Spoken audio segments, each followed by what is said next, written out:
On this week's episode of Crowdfunding Nerds, we're joined by Andy Mangham, who developed a game, Springsign. He works with a friendly local game store, The End Games. On this episode, we talk about troubleshooting low conversion rates for your Kickstarter project, whilst also discussing the relationship between FLGS and Kickstarter projects. Let's get into it. Game begin. Let's go. We're the Alliance.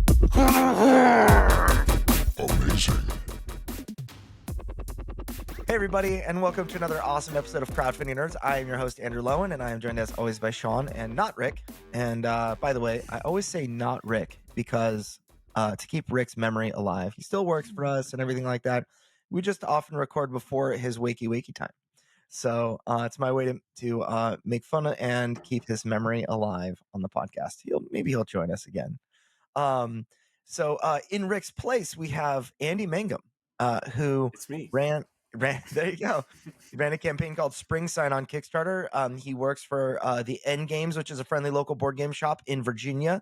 And we are here to talk about a case study that Andy wrote about his experience with his last Kickstarter campaign. He did a post-Kickstarter analysis that was really great. I thought, hey, it'd be really awesome to bring Andy on and talk about this. This was a campaign that Andy ran himself. He did the marketing, the ads, and everything. He consulted with us just a little bit, like 3 or 4 consultation sessions to kind of, I call it like as if someone puts up the rail guards when you're bowling, helps you avoid falling into the gutter. He had a successful Kickstarter campaign, and we're here to talk about his numbers and what he did. So welcome to the show. Thank you very much. I'm really excited to be here and talk to you guys about this. Awesome. So One thing I mentioned just before we start recording is that Andy's done something that I don't think a lot of people do, where it's like this post-campaign analysis. I think a lot of people just say, oh, great, I funded, and they just move on because there's so much other stuff to do with setting up your pledge managers and then actually fulfilling. But I think it is worthwhile to take the time to go through the numbers and connect the dots. So Andy, how long did it take you to kind of compile all this information and have a clearer picture of what happened? So let me think. It was really like a day or two of like just a full day or two of work. So I'm sure that if you're a more experienced like data analyst, which I am not, you could do it faster. But I was kind of just feeling things out, like coming up with metrics that I was interested in seeing and then figuring out how to track that down in like the information that Kickstarter gave me and the information that I had from my newsletter, Facebook ads, etc. So it was kind of an upfront investment of work, but I'm really glad that I put that day or two in because now I have like all the numbers right in one place that I can kind of take a look at and kind of glean some insights from. Kickstarter, case studies for Kickstarter are often, we hear through the grapevine a lot of the time about, my email list got this open rate and my, whatever conversion rate on Kickstarter, but that's often it. There's no real case study of like, I did this, I got X results, and here are all of my numbers. You get like a few choice numbers, I get to tell you, I made a 38% conversion rate on our Deliverance Kickstarter followers, and that sounds really good, but like how many of those people came via email or via Facebook ads in the 2 months running up to the campaign, which I was spending lots of money? I don't know. So with just knowing your numbers, you'd be able to figure out how effective your Facebook ads were, how effective the organic work you did was, how effective your email sends were, all sorts of things like that. And it would tell you what part of your strategy needs to change, or what thing did you do that was super effective that other people should follow along. So I think that a detailed Kickstarter case study like this is so valuable and quite rare out there. So they do exist, but you really have to hunt for them. It's like one single game that you kind of have to make your own.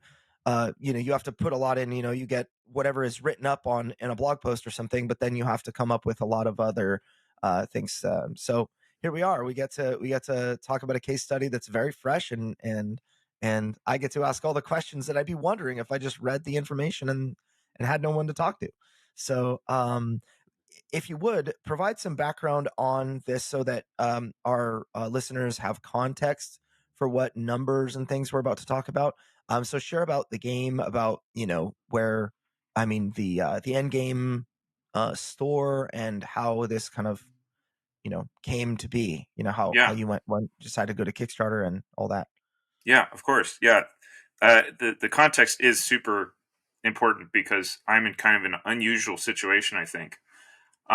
So I am working as kind of an employee of my FLGS, the End Games. I'd been working there for a year or two before, just doing normal retail stuff before my bosses approached me and were like, "Hey, we know that you've done a small Kickstarter in the past. We know that you're a game designer. How would you like to kind of open an experimental game design department and try and, make a board game in-house?" So of course I had to jump on that. So this project, Springsign, I've been working on for about 2.5 years. And it has been as an employee of my FLGS. So this is kind of an unusual situation in the board game sphere because, obviously a lot of like new board game designers are not going to be doing this with kind of as part of a larger company. They're just going to be going out and doing it on their own, which I have done a bit of in the past. But I think that context is super important. Also because, because I was an employee and I had a certain number of like paid hours to work on it, a lot of other game designers don't have that luxury. So I had an easier ramp into the industry, quote unquote, than a lot of other newbie game designers do, which, it's something to keep in mind. So we launched our Kickstarter October 8th, I believe. So just, a month and a few weeks ago, and it ended on November 7th, something like that. I've spent the past couple weeks after the Kickstarter kind of taking a break, but also processing information, doing this analysis, that sort of thing. What I was very interested in is seeing how our marketing efforts kind of paid off, because as Andrew mentioned, I did a lot of this myself without any prior like formal experience. I'm not a marketer, but it's funny. Whenever I go on like a podcast or whenever I'm talking to someone about, game marketing, game publishing, I always mention your podcast, and I always say I'm not affiliated with or I'm not endorsed by the Crowdfunding Nerds podcast, but you should check them out because they give all of their information for free in their podcast. So I really leaned heavily into the Crowdfunding Nerds like virtuous cycle methodology, and it worked very well. I'm very glad I did it, and because I was coming at it, you only have so much money to spend, and like I think a lot of new game designers are not going to have the budget, or they're not going to see the need to hire a firm like yourselves. The fact that I had the option of listening to the podcast and then like hiring you for the occasional consultation when I had questions, or like to fill in my own education, was super helpful. And it also made me a more informed consumer, I guess, because now I know the right questions to ask, and like I know, okay, I'm kind of out of my depth. Now's the time to like bring in the big guns. So Andy, why don't you go through some of the numbers of what happened, and we can kind of break this down so people have an idea of what's happening here.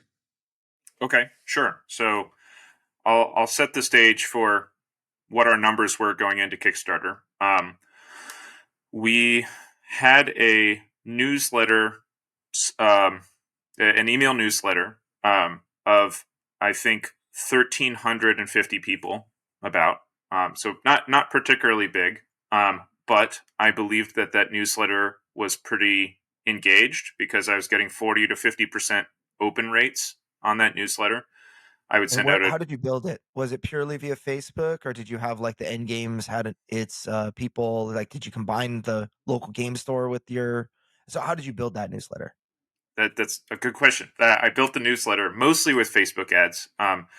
Of course, I went to some conventions and I did some organic marketing there, and I was able to add those people to the newsletter. Mhm. But I would say that 90% of that newsletter was built with Facebook ads because Okay. I found the Facebook ads to be very efficient at gaining new leads. Mhm. I think part of my advantage there was that Springsign has very good art. Like I invested very early on. Like I really wanted good art for the game, and like that continued to pay off. So like it's a cute animal themed game, and so I found like once I was able to kind of figure out how to make Facebook ads work, we were getting leads for like an average of like $1.70, which, as I understand, is like quite good. Mhm. So And then how did you to dive in a little bit deeper just into the leads so I understand? Did you send those leads to like so people clicked on your ad, did they go to a landing page, or was it like a Facebook lead form where they could just kind of autofill their email in there, or how did you? landing page, yeah. Okay. I was trying to do as close to the virtuous cycle as you guys outlined as possible. So they'd see the Okay. ad, Yeah. they'd click on it, they'd go to the landing page, they'd read a bit about the game, then they had the option to give me their email to subscribe to my newsletter. That's awesome. Yeah. So $1.70 is like a highly qualified email. I find that when people use Facebook lead forms, that they don't get 40 to 50% open rate, because those people are, they don't read any information about the game, and they're like, who is this company that's Hmm. emailing me? So awesome. Good job. Carry on. Carry on. Thank you. I was just wondering. Yeah, the newsletter was my main push. I really wanted to get that right because you guys emphasize it so much that I was like, okay, Mhm. this is what I got to do. Other numbers. I had a very small social media presence, but aside from the newsletter, like I believe our Facebook group has like 130 something members, and we've got an Instagram with like less than 100 members. Um, and those communities are unfortunately not very engaged, mostly because I was not. It's not a natural way for me to interact with people. So I think one of my shortcomings is I was really struggling to keep those communities engaged. However, we also had a Discord community with about 50 members in it. Um, and that was very engaged because that's a much more natural way for me to communicate. And, we hosted, I hosted Springsign games online every week. And like, we had our core group but I'd say like 10 to 15 of those 50 people were super engaged, and they would go and fall in my like super fans category. So really it was the newsletter and my Discord group that I think were my main push. So that's what I had community wise. Going into the Very cool. Kickstarter, our goal was $18,000. And I Was guess that we a can real talk more goal? about that. Was it Say like again. was that in air quotes like a real goal? Like, how did you come up with that 18,000? You know? That was a quote unquote real goal. It wasn't like a fake low goal. We we basically ended up with that number because we asked ourselves how little we could make off Springsign and still want to do it. So Okay. the number we ended up with was like, if we made $17,000 and 999.99, it would not be worth it to do it. So it's like the bare minimum we needed to do it and still be good with it, which I think is That's like kind of the right way to think about it. Yeah, Uh, yeah, that's a really smart way, and it adds validity in my view. So, as for those listening, Springsign on Kickstarter ended up raising. Let me find it. $25,836, with 300 backers, and the number 300 is a really important number. When you get close to that number, and when that's kind of near your funding goal, it shows me that you had likely had a real, like, authentic funding goal where you didn't say you needed a certain amount and then actually end up, you needed way more. You see Yeah. certain companies that will put a lot of $5,000, $10,000 goal, but they have this project with miniatures, and it's like, I don't understand. It's not a real, what's the real number that you need, and so there are many companies that will even fund a campaign and then later cancel it because they didn't get the money that they actually needed. They thought that their project was, they put it at a low number so that it would look amazing on Kickstarter or on GameFound. And, it's like, oh, wow, 500% funded. But if it doesn't become 1,000% funded, we don't even break even, And so that's Mm-hmm. something that I find, that's exaggeration a little bit. But I like that you had an authentic goal for Kickstarter. So anyway, carry on. If you are looking for maybe some direction, I'd love to learn about your pledge levels and, like, why do you Yeah. price things the way you did? Because you had some interesting pledge levels. Yeah. Let's go over pledge levels.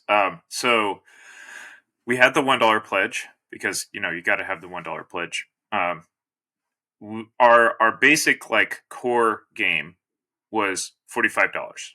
Um, and I actually have some thoughts after the Kickstarter that maybe that was a little too low. Like, maybe Mhm. it makes sense to go a bit higher for Kickstarter and, like, try and make it fancier, but that's neither here nor there. Um, so core game $45. We did not offer a discount because it just wasn't in the budget, and we thought like a $45 ask was pretty fair for the value that was going into the game. Mhm.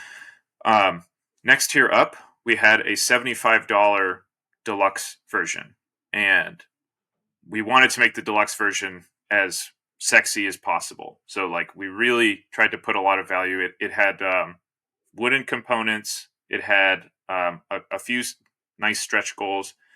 It had what else did it have? It had an upgraded player marker, like a fancy stamp on the box. Linen cards, dual layer player boards, that sort of stuff. So really, like, pimped out, like, board game. Mhm. And we ended up getting the return that I hoped on that, which was we got like 3 times the number of backers for that deluxe pledge than the core pledge, which I was really happy to see. Next level up, we got the World Builder pledge, and this is where I started to kind of get a bit creative because we kind of put all of the component upgrades that made sense into the deluxe pledge, and we didn't have, like, very intentionally, I didn't make any expansions for the game, and I didn't really have any more content to offer for a higher pledge tier. So what I did was for $115, we had the World Builder pledge where we would add the backer's name into the lore of the game, which is, like, represented in lore text and stuff on the cards. Because, I think most, maybe like 70% of board gamers don't particularly care about game lore, but, like, the 30% who does read those cards tends to, like, really like it. And I'm one of the 30%, so that was a fun thing to offer. And it was, easy on our end too, because we've got the world, and it's easy for me to create more story around um, you know new characters with backers names and stuff. So that was an easy way for me to make the backer feel special and add value to that pledge tier.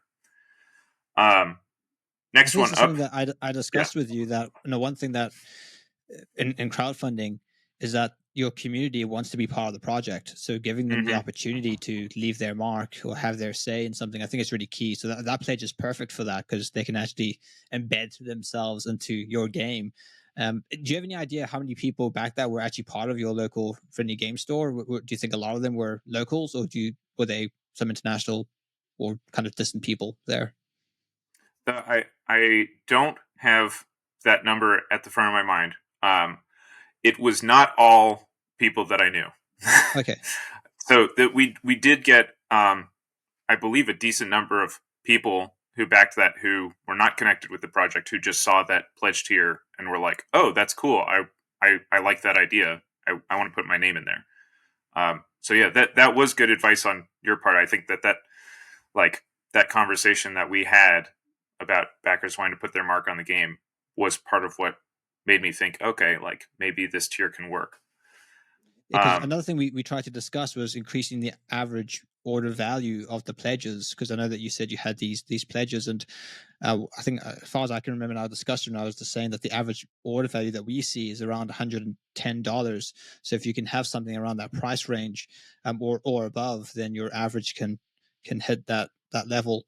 And as far as Yes. I know, that's actually what your average pledge came to be. It was like $110 per pledge. So No, it wasn't quite, but it's I think it would have been if I had more availability for those pledges, because there's only so much, like there's only so many names and so many like characters I can fit into the game lore without, like, decreasing the value for those backers. And so I had to limit those pledges, and they sold out very fast.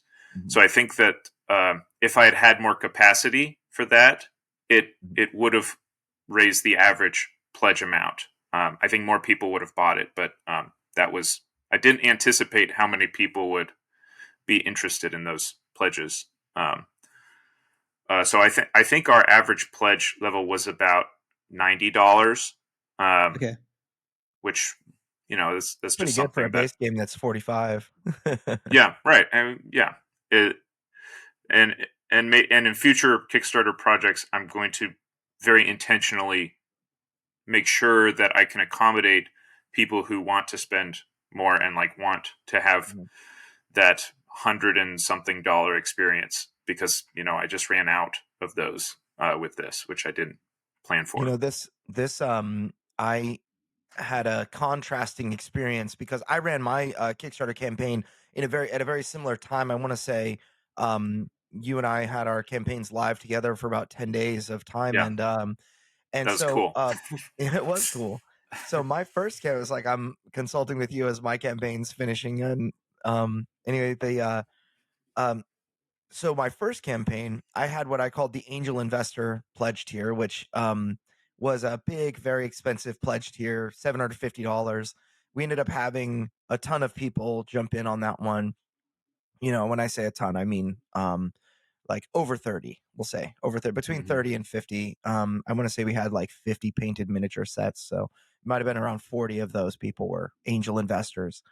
And then this Kickstarter, this was a couple years later, that was 2021, now 2024, just over 3 years later, we have our second Kickstarter. And I actually polled my community and said, hey, I have the idea for a $750 tier. Would you guys find value in that if we did that again? And the general idea was like, it's a little too much for me at this time. Like the community generally said that. And so what I decided to do is I decided in faith to put the Archangel Investor tier, which is a big one, it was $1,777 to do this Archangel Investor tier. And I eliminated the other one. So the only pledge tiers in Deliverance related to the game and getting the game and the add-ons and that kind of thing. Which if you went all in, it was still a $260 pledge. So, which we even had a couple of add-ons like a sweatshirt and a folded space organizer, box insert organizer, and that weren't a part of that. So we had a very high average pledge and everything, but it was too much for my community to have these extra higher tier pledges. And I think that it was really cool to contrast that and see how your game, you were able to do higher tier pledges. It was a lower overall, like a lower ask, so like $75 gets you all the gameplay content and all the fancy upgrades. But then if you wanted to do something extra, that was it was a very interesting note to me that you had so many. And this wasn't even, you had this world builder pledge for $120. That wasn't even the last one, but you filled out 30 of those. And then you even had higher pledge tiers. So it feels like there's a sweet spot for backers. And especially now, you've got this we've kind of been in a recession for a while with high inflation and other things in the US. And it seems that there's a level of palatability of like higher tier specialty pledges that people would be happy to entertain. And so, that's something that I'm looking at. So, if you wouldn't mind, go through the remainder of your pledges, and let's hear about them, because you had Yeah. 2 more, right? Yes, I had. So the World Builder pledge, $115. You add your name to the game, right? And the way I structured my pledge tiers is that every pledge tier came with all the benefits of the ones below it, as you'd probably expect. So after the 115 World Builder tier, I jumped to $275, and that was the Town Councilor pledge tier, and I only had 25 of these available. And it for the Town Councilor tier, in addition to getting all of the stuff below it, like a deluxe copy of the game, your name in the game as part of the lore, etc., you could design a custom character that we would illustrate and add to the game as a character card, like for all copies of the game. Because Springsign is it's a kind of a cute, folksy animals themed game where a bunch of critters come to a frontier settlement. So you have a lot of character cards that have unique art and have flavor text and different abilities and stuff. And that was what you got with the Town Councilor tier. You could come up with your own critter.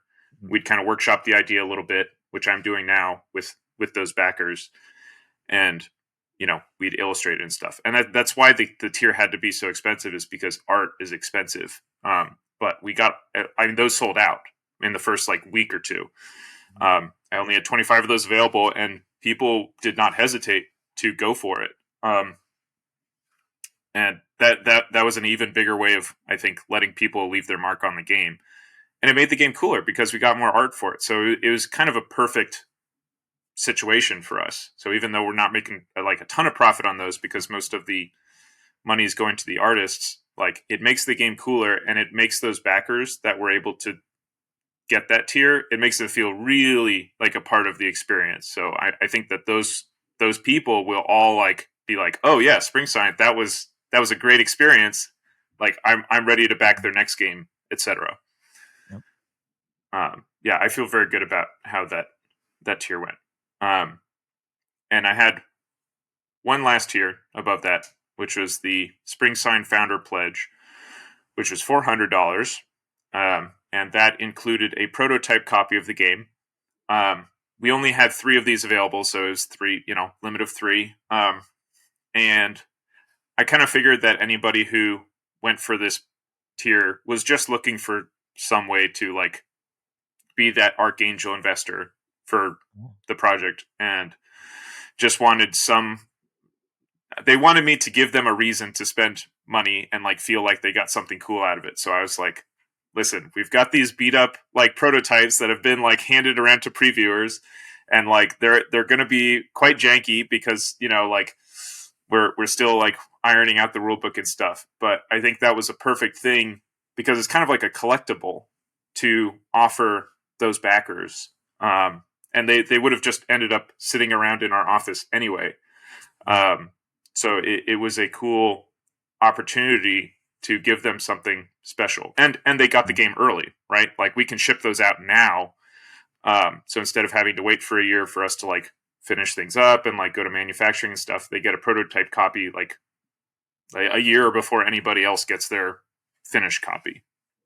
And those sold out on the first day. That's awesome. And as a side note, did you have you sent those out yet? No, I have them all sitting on my desk. I'm going to send them out, hopefully, in the next 5 days. You should sign them. I would. Oh, I'm going to for sure. Going to sign them. Yeah. I learned the value of at conventions when people have a thing that you made. They love it when you sign it, and when the designer signs it. Yeah. So that's really cool. I mean, looking back, you could probably raise the prices, and people would have jumped in. If something sells out Like if you get 30 backers for your $120 pledge that sells out in a week, you could have probably raised it to $130 and maybe you'd still have the same 30 backers. And, that's the problem with that is like, looking back, sure, you could do something like that. But I think that the important thing is that you put your best foot forward and said, what can I do this for? And what is reasonable? And I Right. actually think that there's an element to these special pledges that you're not trying to get as much, you're not trying to squeeze as much money as you can from your community, but you're actually offering something of good value that is at a fair price, and the community, hopefully, well, ideally you would let them know that this is a thing that you're going to do, rather than them going to the page and seeing it on the first day as like the very first exposure to that idea. But I think that it shows that your community responded really well, that they really liked the game. I mean, it's not like it's a a massive game that is like this huge campaign game that you'll spend 1,000 hours in and whatnot. It seems like a quaint, very interesting. It actually seems like Everdell, as if the tableau, after you finish building your tableau, Yeah. the tableau decides to elect a mayor. It's like, Yeah. well, now we need Yeah. to elect a mayor. And so it's a game that seems to me, in some ways, to be what they call a filler game. It takes or maybe it's like the main event of a game night, but it's like in between those, where it's not super heavy, but it's interesting enough, but it doesn't command, you're not going to have people like digging in and spending, hours and weeks on end, figuring out strategies and whatnot. Like they'll play it and they'll have fun, and and they may play it a dozen times and eventually figure out strategy. But those the games that are like super deep, that those are the games that, like, I don't know, the chip theory games, Elder Scrolls game, like you could Hmm. probably spend tons of time theory crafting and whatnot on a game like that. And the reason that I am getting toward that is like games like that tend to have this pull on people. When they get in, they want to get all the stuff they want to get, and I thought it was really cool that you had a $45 base game that ended up getting all of these high pledge tiers sold out.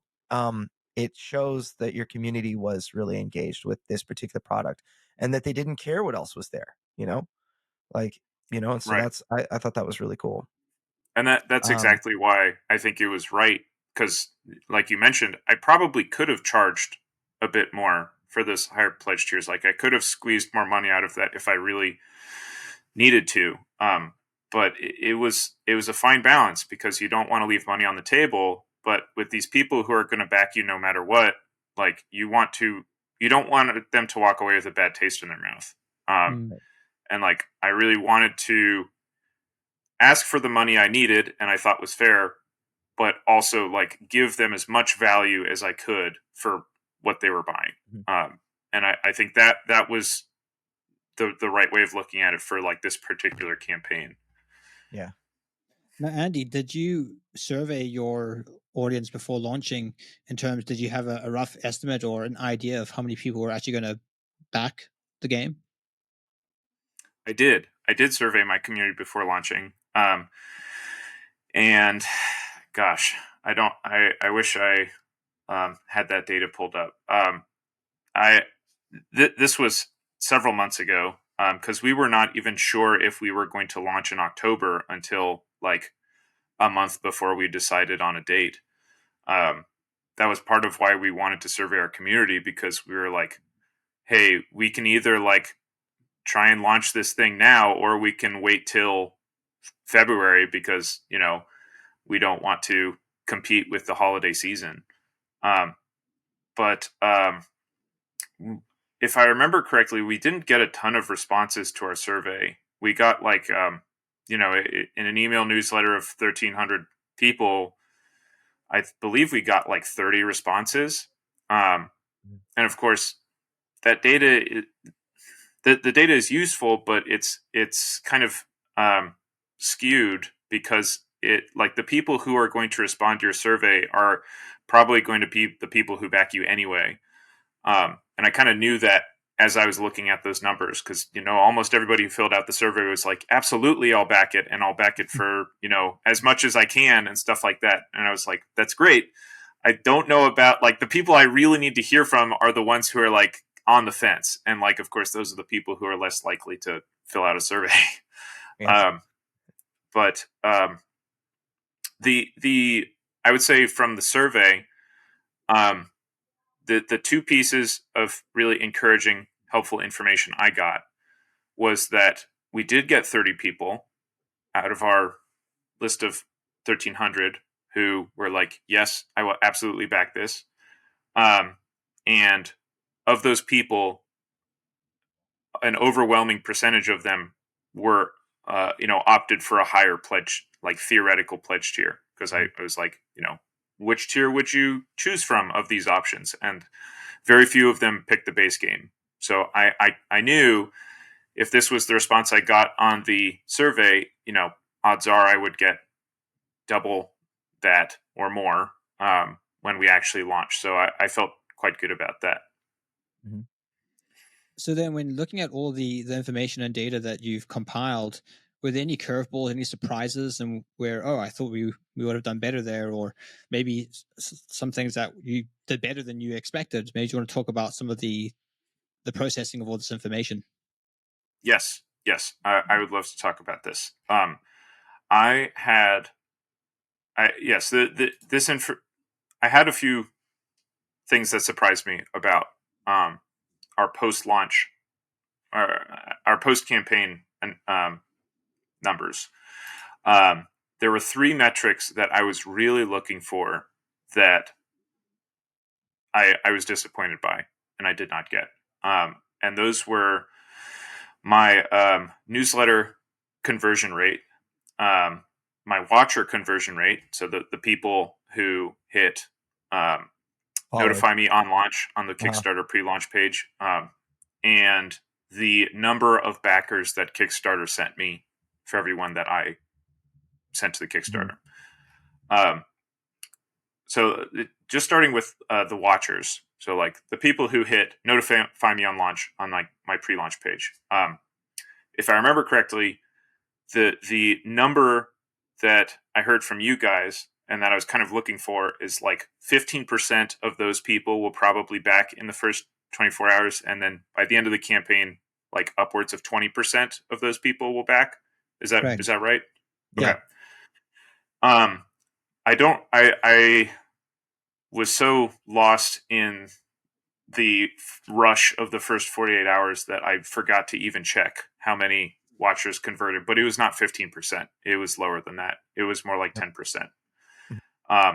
By the end of the campaign, only 18% of those watchers have converted. So I was hoping for like 20, maybe 25%, but I didn't quite get there. And I'm going to go through the other metrics because I think they're all kind of connected. For my newsletter, as I said earlier, my newsletter I think was pretty engaged. I was getting 40 to 50% open rates and like 2 to 4% clicks, which I think is pretty good, right? Yes. Yeah, it's very healthy. And then one thing we noticed as well, because I think you showed me this in one of our meetings, is that your numbers weren't going down either. So you were pretty consistent 40% open rate, as far as I remember. Yeah, as my newsletter was growing, it was the number was staying there, and it was even going up in some ways. Okay. As I got to keep an eye on. Yeah. If people are growing a list, it's going to naturally get, the open rates will diminish over time because you're just getting a bigger list. But the other thing is, it could also be a sign that people just aren't as engaged or interested in the project anymore. So that's something you got to keep an eye on. Are you seeing a gradual decrease in your open rates, and how can you increase those? But we didn't see that in your case. We saw a very stable and healthy looking email open rate. Yeah. And that was something that really excited me because in some ways my open rates were increasing. They started at like 40%, and like by the time I launched, it was at like 45%. Mm-hmm. And I was really like pushing the Facebook ads and getting a lot of new subscribers. So I felt very strongly about my newsletter because of all of my kind of communities. I know the newsletter is not really a community, but of all of my ways of interacting with my audience, I felt very strongly and very positively about my newsletter because I'm kind of I'm naturally kind of a writer-y person, and I really enjoyed writing the full newsletter every month because I could get all my thoughts out. And, as opposed to like Instagram or Facebook, it's not really meant for that. And I wasn't able to kind of feel like I was communicating as much as I wanted to. And so I put a lot of work into that newsletter, and I think my audience really enjoyed reading it, which is why I got that high rate. Did you and I agree with that, by the way. Did you send one email a month, and then did you do a resend of that content to non-openers, or and how many? So we had 2 months, right, of time that you started emailing, or what are those numbers? I've been sending out emails on this newsletter for about a year. Okay. And I've been doing it once per month, usually on the first of the month, but sometimes it gets later than that. I used to resend all the time until, I would send an email on the first of the month. A few days later, or like a week later, I would resend it to the people who didn't open it. But I kind of felt like that was not getting me as much. I felt like I was kind of bothering the people who just wanted to get to the Kickstarter. And so I switched to resending just my important emails that had really pertinent information that I wanted them to read. And I think that was the right way to do it. Because I wasn't harassing people, but I was able to get people to, pay attention to the stuff I really needed them to pay attention to. Yep. During the Kickstarter, I of course sent more emails than just once a month. I sent about one email a week, and after the consultation that you and I had, Andrew, I resent every one of those emails after a few days because I was like, "This is the time to push. Like, I need you guys to pay attention. Here's the important stuff that's happening." Yep. So what was the conversion rate on your email newsletter when so you did the calculation, you figured out how many emails that I have on my list, and then my Kickstarter backer list, how many of those matched up? You did that, and then what was how many converted? I remember 6%. 6%. Only 6%, which Okay. I was really hoping for 10%. Mhm. I was really, really hoping for like 20%, considering how engaged my newsletter was. But I believe that 10% is kind of like what you should be shooting for. Yep. Yeah. Yeah. So let's let's break down some of these numbers, Sean. What do you make of those numbers? So it seemed like to kind of set the stage and recap, it seemed like everything was going well. 40% or above is a very healthy open rate. 2 to 4% click-through rate, plenty good. As long as people are opening and reading it, every once in a while there's something interesting to click. Andy, while Sean is kind of thinking about this, I would love to know the open rate and click-through rate specifically for your launch day email, the email that you sent on launch day, and any email that you sent within 48 hours of your launch, or really 7 days of your launch. I'd love to know that. Sure. So what do you make of this stuff, Sean? Well, another variable to throw in the mix is also the cost per lead. Had a very, very attractive cost per lead. So yeah, you kind of have this is the danger of when you before a campaign you kind of try to make a best guess, and then it doesn't really work out with your expectations. So you always want to be careful looking at this data, because Andy, here in your circumstance, on paper everything's looking super strong, good email open rate, good cost per click, good cost per lead. So when we get to these circumstances and we're trying to troubleshoot, figure out why something is the case, I always want to be sort of careful in offering what my opinion could be, because again, it could just be my opinion. I don't have all the information, all the variables. I think the best people to actually ask is your community, and so that might be something worth doing in the future. Maybe when your late pledges open up, saying, "Hey, late pledges open up, and if you haven't pledged, or you don't think you're going to pledge, then can you fill out this short 1-minute survey? Let us know why." And that might be a really helpful way to compile some information. but it possibly could be something on the Kickstarter page, the offer. Maybe that was something that people were getting cold feet. There's something on the page. Maybe this wasn't for them. Maybe there was room for improvement to making the kind of core emphasis of the game clearer. So people say, "Oh yes, I'm in, I'm out." Because the art is good. So I don't think it's the art. I think you can rule that out. So it must be something to do with how the game was presented somehow. That's what I suspect, where people were getting some type of cold feet and kind of stepping away. Yeah, what I would say is that my initial thought is that when a pre-launch phase is going well, and then on launch day you see certain numbers stall, so you kind of stalled a little bit on launch day.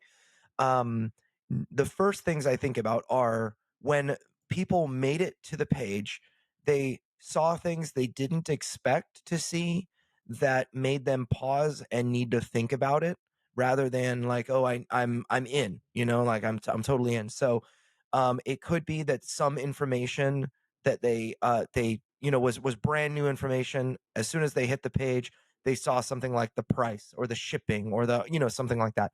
That maybe gave them pause. So it could be the offer that it might have been too expensive or something like that.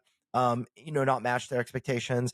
It could be maybe that it's the first time seeing the gameplay and that didn't match the expectations or whatever. Maybe they thought it was going to play in a certain way and it played in a different way. And not saying that this was the case, but I'm usually thinking that the information that the people had leading up to the Kickstarter campaign was incomplete compared to like what the Kickstarter campaign actually showed them. So just totally like out of my hat, a possibility would be maybe, we talked about how these higher pledge tiers were very successful. It could be that people maybe they didn't have an understanding of, just kind of those we'll say window shopping type fans. Like you have your hardcore fans that are backing no matter what. You've got people that are on the fence that might jump all in if they see the gameplay is right and they're ready to research and whatnot. But then you have others that are like, oh, this Springsign, it looks really fun. I like games like Everdell. I like those kind of Animorph, relaxing experiences. And then they're like, oh, if I want all in, I've got to pay, $120 to $300 to $425 or whatever. It's and that's something that people may use and say, well, I didn't expect that. And whereas the deluxe pledge was really what you wanted to market to those people, and maybe their expectations were, if I want all the content, it's too expensive for me. So it's possible that managing expectations is typically like my number one, the number one area that I would say is usually to blame. So when you look at a number like, so I find that anywhere from like 16 to 20% conversion rate is healthy. For me, like a day one, 16 to 20%, or really for like 15 to 20 is healthy.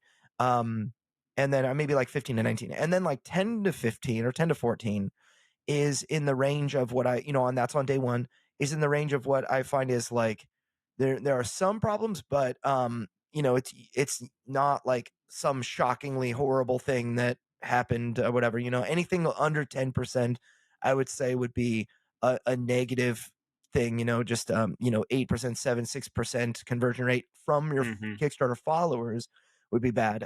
Then you look at the email. So the email list, when you build an email list like this, our expectation and kind of what we plan on is 10% of people that follow or that jump on an email list will back a campaign. So if you're getting $1.70 per email lead, then I would expect conversion rate should be at $17 per actual person who backs the campaign. And they're, as your average pledge was $90, they're backing at the quote unquote average pledge of 90. So they might back at 45, 75. There might be a world builder at 120, etc. But it's gonna be like that average pledge dollar amount is what I use for that. So you had let's say 6% instead of 10, which to me is around the same ratio of what was quote unquote missing. If it was healthy, it would be, let's just say 16% follower conversion rate, and then it was down to 10. which was what I don't know, like I mean, math is hard, is that like a 40% drop, the 40% drop or so? But then you go from 10% emails is what I would expect to 6. That's also a very similar drop of 40%. So your followers and your email list, the Kickstarter followers, the notify me on launch people, and the email list had the exact same ratio or a very similar ratio of what I would consider the drop. So it's they're very highly correlated, both of those things. That's a good insight. I think another thing I've noticed with your page, I'll include a link here that people can check on the show notes from Tabletop Analytics. When we look at your daily, your pledges per day, your backers per day, one thing I noticed is that your comments per day, you have 14 comments on the first day, then you basically have radio silence for a couple of days, then you have 2 comments, and then they kind of spread out. And I know one thing that the Exploding Kittens campaign did before they launched, they were able to correlate funding amounts on Kickstarter and the comments per day. So the community engagement, that seems to have some type of impact in Kickstarter's algorithm. So that might be a reason why you sort of underperformed in your mind in terms of the Kickstarter algorithm kind of pushing your content out. It might be because there wasn't enough community engagement on the actual Kickstarter page itself. So that might be, and for future reference, that might be something to try and encourage your community to leave comments on the page, try answer questions there and start a conversation on the actual Kickstarter page. That might help in terms of reach on the platform. So I do think that's maybe something to troubleshoot next time. Yeah. I wanted to mention, just because you brought up why I thought I underperformed on Kickstarter. I didn't think I shared this stat, but from my understanding, you typically expect Kickstarter to bring 4 backers in for every 6 backers you bring in, right? Something like that. That was actually those were metrics that we gave. Actually, on the very first podcast we recorded ever, it was a deep dive into referral metrics of our clients, and that was the conclusion that we came up with, that 4 roughly Kickstarter will bring 4 for every few. That is not what I find today, though. So let's go ahead and share your numbers, and then let's talk about those. Yeah, what I found after looking at my numbers was that Kickstarter brought in more like 3 for every 6 I brought at the maximum, and it was more closely like 2 backers for every 6 I brought in. So that it was much worse than I was hoping for. So yeah, let's talk about that. So what I find is that number is actually quite normal. So that's in the normal range. So okay. I find it used to be around 4 backers for every 6. So like the reason that we had the number 6 came about is because 4 is Kickstarter and 6 is you. It's out of every 10 backers. That's why we got 6 originally, was like the number. But so if I bring 60%, Kickstarter used to bring 40. But now you need to bring like 70%, and Kickstarter will bring 30. So that's why, that 6 and the 2 to 3 backers, if I bring 6 and then Kickstarter brings 2 to 3, that falls within what I consider like normal parameters. I did a survey of my Deliverance people, and we had about 27% of the people found us on Kickstarter, which is a huge amount. I mean, that's a lot of people. Over a quarter of my people found me on just by browsing Kickstarter, which is a really important number, but it is something that is not as high as it used to be. And maybe that's because, and that's just what I find across all campaigns. It's oftentimes because it's there are many more campaigns running now than there used to be. But also Kickstarter has competition now, so that you have certain people that jump on GameFound or back projects on GameFound that were Kickstarter super backers that back now only once every other month, because they're backing also once every other month on GameFound. So the money and the spread of that money is a little wider. And so for a passion project like this, it's I think I would say that that's in the normal range. If you happen to be like the hot thing, like if you were an Exploding Kittens or a I don't know, like Nemesis Retaliation or something like that, I would expect Kickstarter to bring you more people, because that becomes then the dominant project that Kickstarter features a lot because it's making lots of money and whatnot. But I would say this one for me is within normal range. But what do you think, Sean? Yeah, it's certainly interesting when you look at the deliverance numbers. Uh, One thing I can see as well, because we're actually in the process of developing a Kickstarter page course, so we've been doing a lot of research into optimizing Kickstarter pages. And one thing I just noticed with your page is that you have your title Springsign, which is fine. A lot of campaigns just have the name of the game, but then your subtitle, you've got something sort of more thematic, and it builds intrigue, which is nice. But I think one of the disadvantages of it is that you can't really, from looking at just the headline and the subtitle of the project, you don't know what the game actually is, and I think that might be a disadvantage where people are just perusing the site.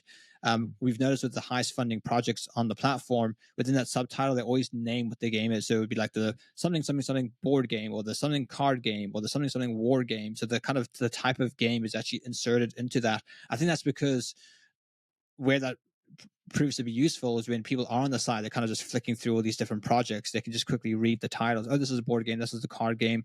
So you might find that for like a future project, including what the game is there might be more beneficial in terms of helping with those conversion rates natively on the platform. Yeah, that Yeah. makes sense. One other area. So this is one major thing. So you've got a certain amount of people on, let's say, on your email list that gave you their spam email and had no intention of backing.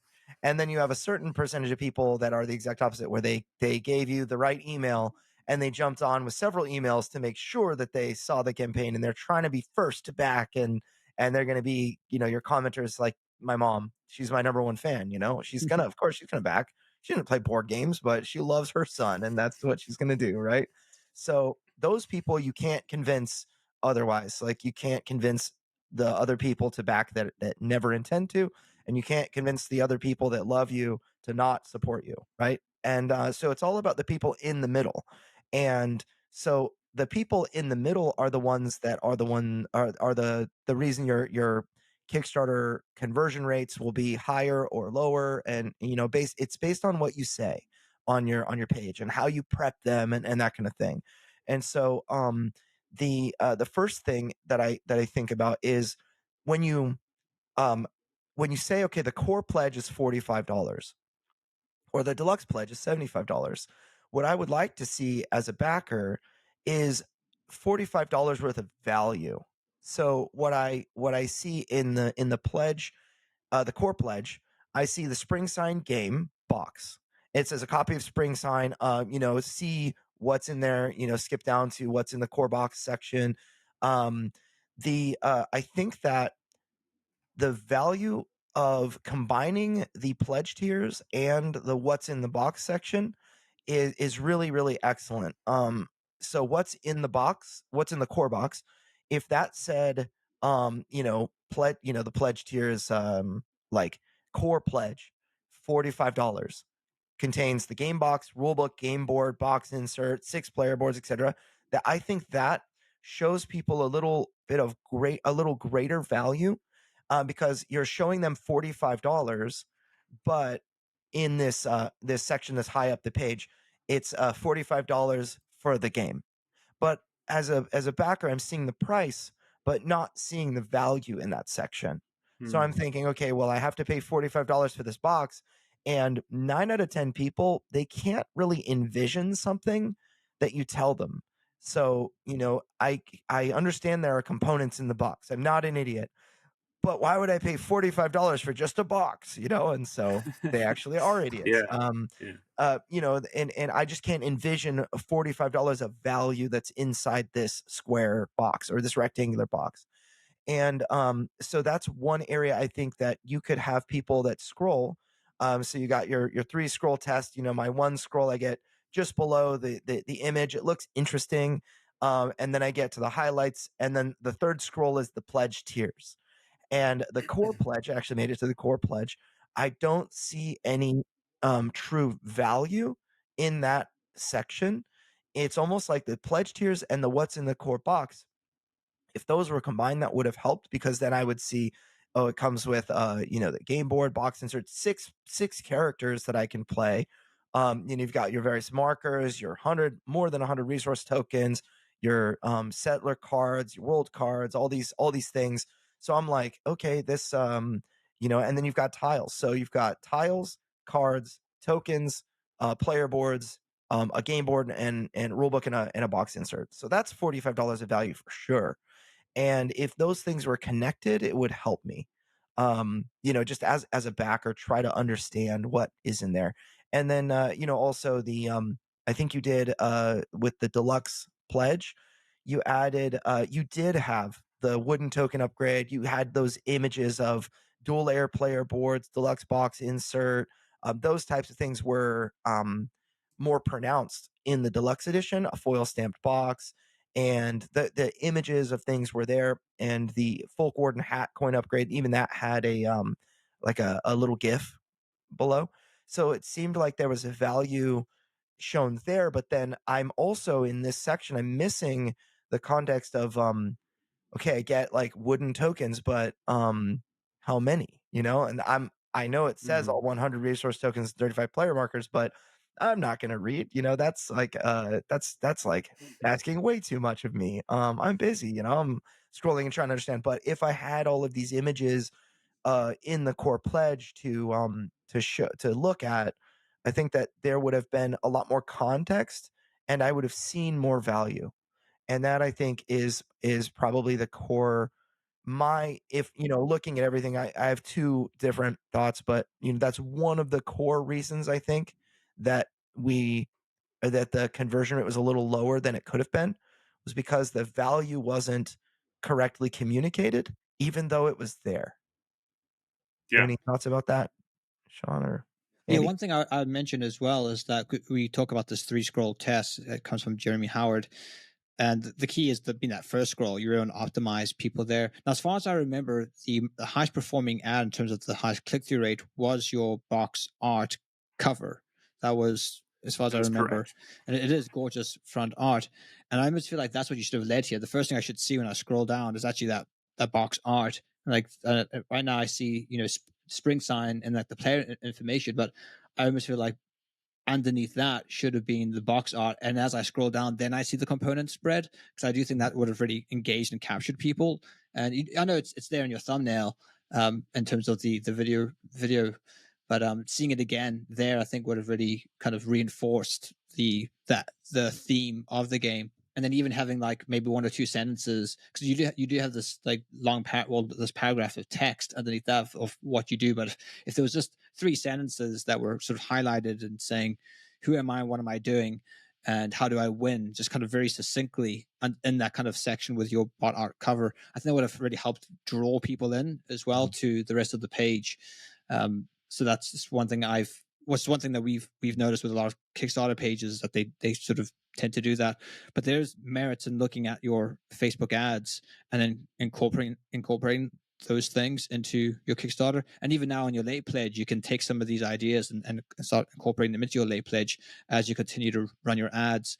As far as I know, we helped you set them up in such a way that they weren't time specific. So you should still be able to just turn them back on and direct to your landing page. And instead of you can either still capture emails and then through an automated welcome email, direct them to your late pledge, or you can just have a button that you mark as a lead and you just direct them to your late pledge. So I think taking some of these ideas and trying to incorporate them into your late pledge and seeing, do you see better conversions as a result of maybe implementing some of these things, would be worth testing.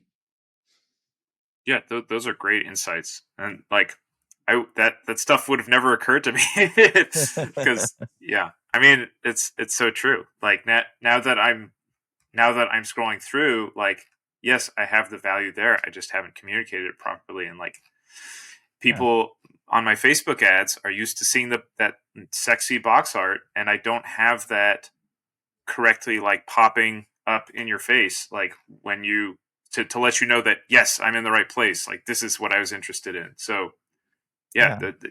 You're 100%.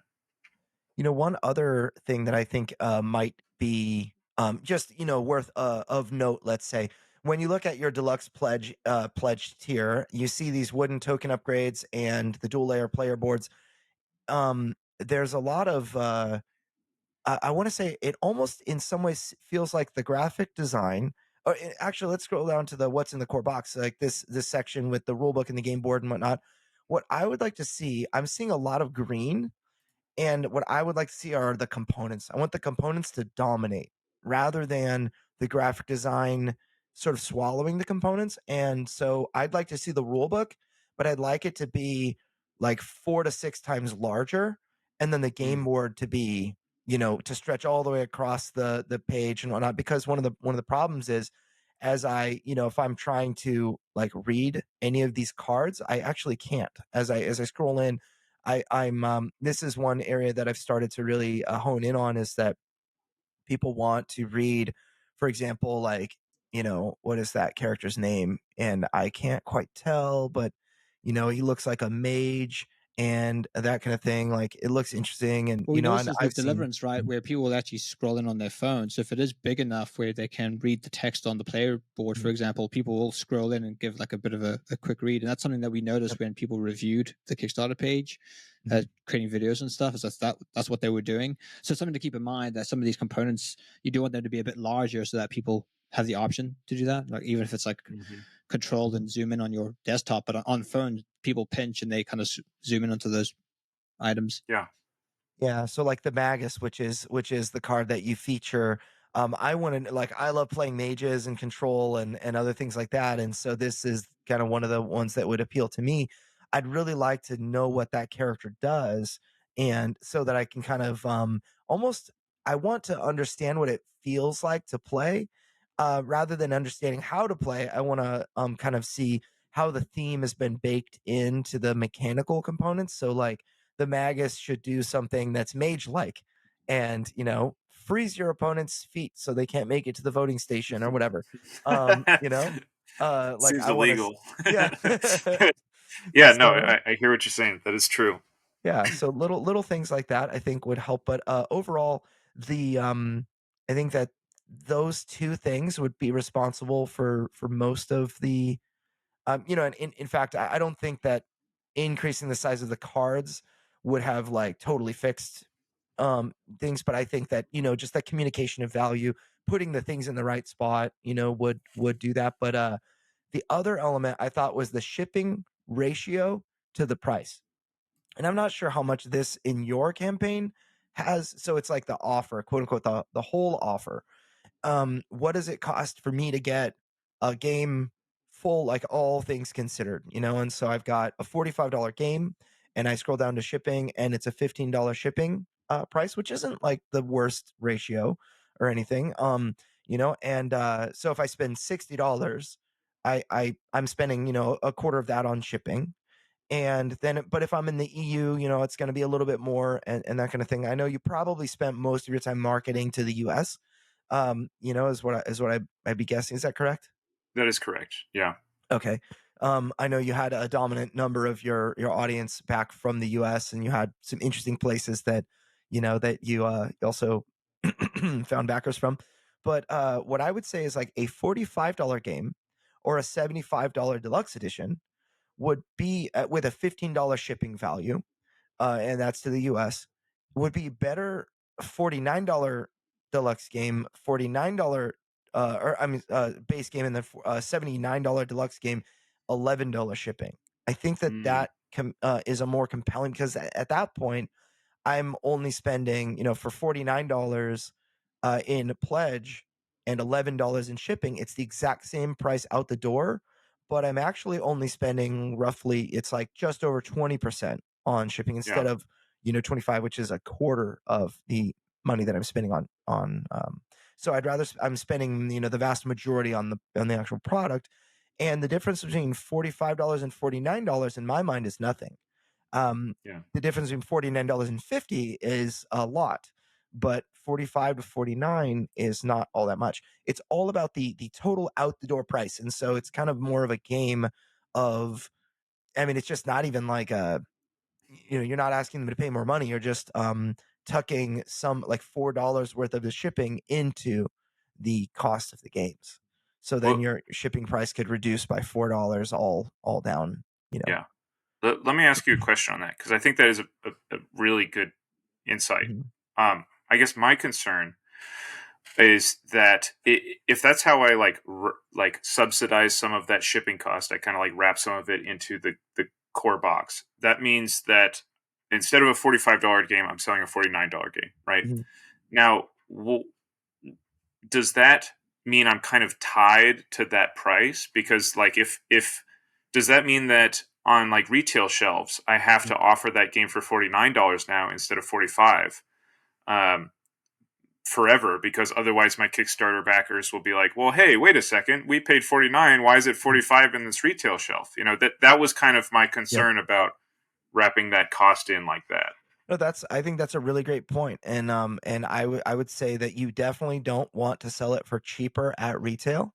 But if the value is there and people would buy it at 49, I'd sell it at 49, and it's one of those products, even on a retail shelf. The MSRP for the game would be $49.99, maybe a $50 MSRP, and you can sell it for 25, to retailers. But yeah, and then they can of course list it at 45 if they wanted. But yeah, I would say, as far as like purely Kickstarter offering, that $5 up to 9 is better.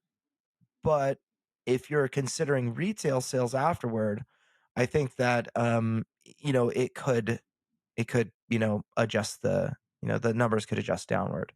So yeah, so I would say that so what I learned was that $15 of shipping was the benchmark where you would start to, like, that's the most people wanted to pay for shipping Yeah, before you really for start to sure. lose people. In fact, Yeah. I actually, the number was $14 is the most people wanted to pay before you start losing people. So that's where I would kind of consider what your what um like your numbers. So if you're selling for 40, but yeah, to answer your question, if you're selling for 45 in retail, you don't want to sell for 49 on Kickstarter. Yeah. But okay, gotcha. And Yeah.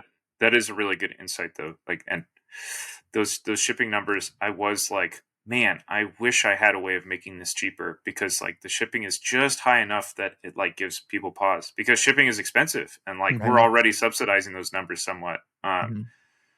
But yeah, that's if I were to do this again, I would probably do exactly what you suggest and just raise the price of the base game and Mhm. kind of wrap that cost in, because it's a lot easier to look at it and be like, okay, Yep. I'm okay paying $11 for shipping, and for a $50 game that seems reasonable.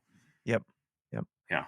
So, let's see. Any final thoughts? Anything else before we come in for a landing? Yeah, before we wrap, I just would like to maybe talk just a little bit in terms of this relationship between your local friendly game store, the end games, and this Kickstarter project. Did you see any type of correlation where the Kickstarter campaign sort of aided or maybe increased the buzz around your game shop, or even got more, footfall, more people in the shop?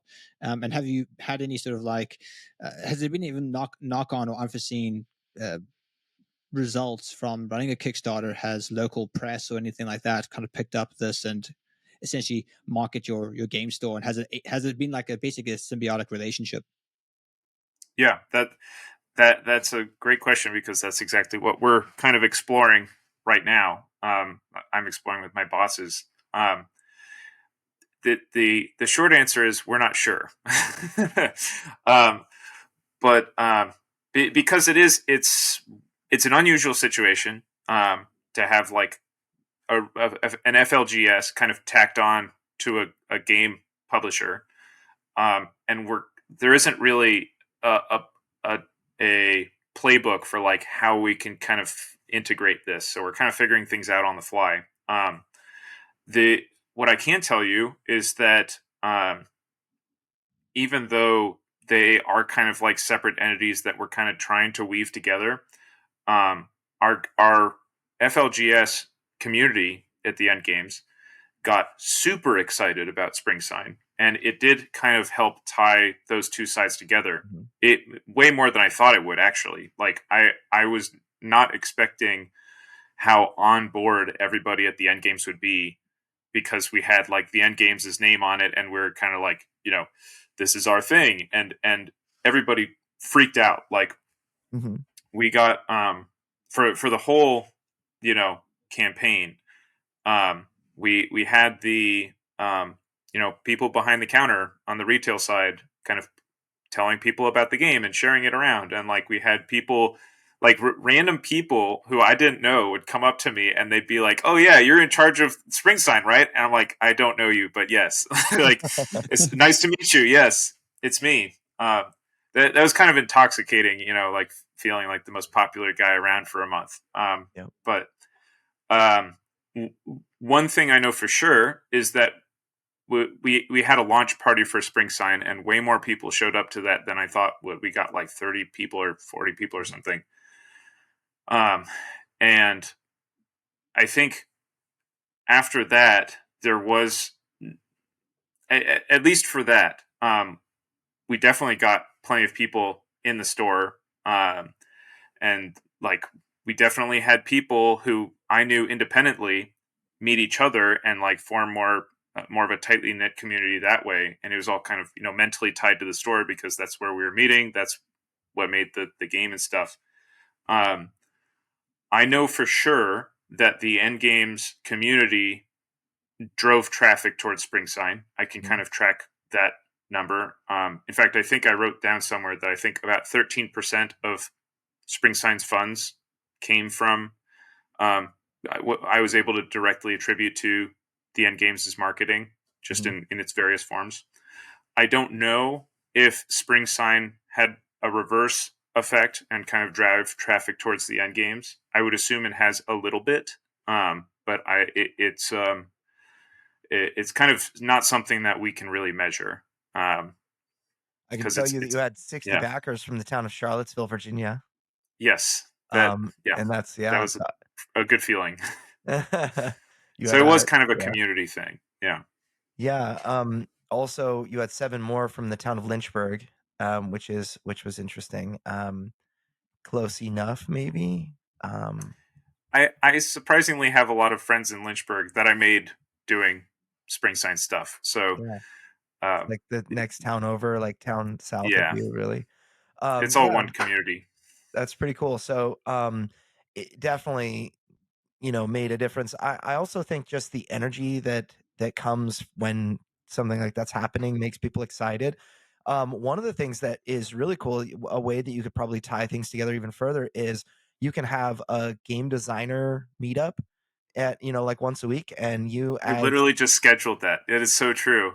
Just for fun, I was like, "Hey guys, let's meet in a couple weeks in December." Just calling all game designers. So yes, you're exactly right. Yeah, and you'd be shocked. You can have different games that you make. You can even publish people's games from there. I want to say Tasty Minstrel Games, which was alive for a very long time. They made games like Crusaders. Thy Will Be Done is one that I own from them. But Tasty Minstrel Games, they ran games on Kickstarter, and the only place that they would publish from were actually, I believe it was like a class of students.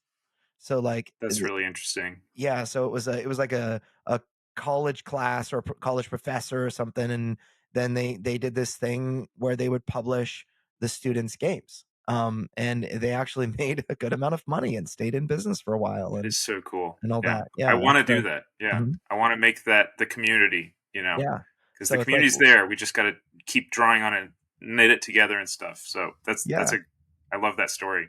Yeah, so it might be a really fun experience where you can actually work toward publishing games that are being developed inside your store, and you can really pull the game designers together and whatnot, and then get the game designers buying Cokes and Snickers bars and games and showing up for Friday Night Magic and stuff like that. Our ulterior motive: make profit off of snacks. Yeah. So, I think for me, I always, I actually was for a long time, I did a game designer meetup at a local game shop, and I charged $5 if you wanted to be there.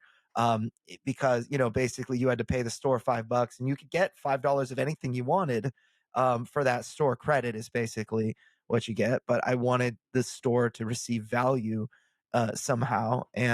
But and that's because it was we'd go to different locations and stuff, but for you, because it's going to be the same place every time, just establishing and growing and encouraging a group was actually very healthy. In fact, in my experience, there was a company called Black Key Games that made, we actually did a crowdfunding campaign for this game right here, Code 3, and they ended up purchasing the local game store and running it. And Wow. so I have experience where game designers actually became game store owners and run Black Key Games inside their store, and Cool. they kind of set down the games because Magic, they're all Magic players, and they started to become pretty adept at selling that and getting big tournaments Yeah. done and stuff. But yeah, so that's pretty cool, and it's something that I kind of have to balance with our.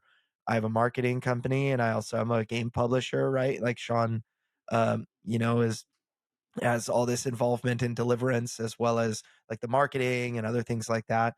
But it can be just finding ways to knit those things together so that by doing well with Springsign, you also do very well with in the board game shop. I think that's really at the end of the day, that's kind of what you want to have happen. And I think that this first project is a really great thing for your shop. It's it'll sell pretty dang well when it gets there, because people will say, "Oh, is this the game? Is this the Yeah. thing?"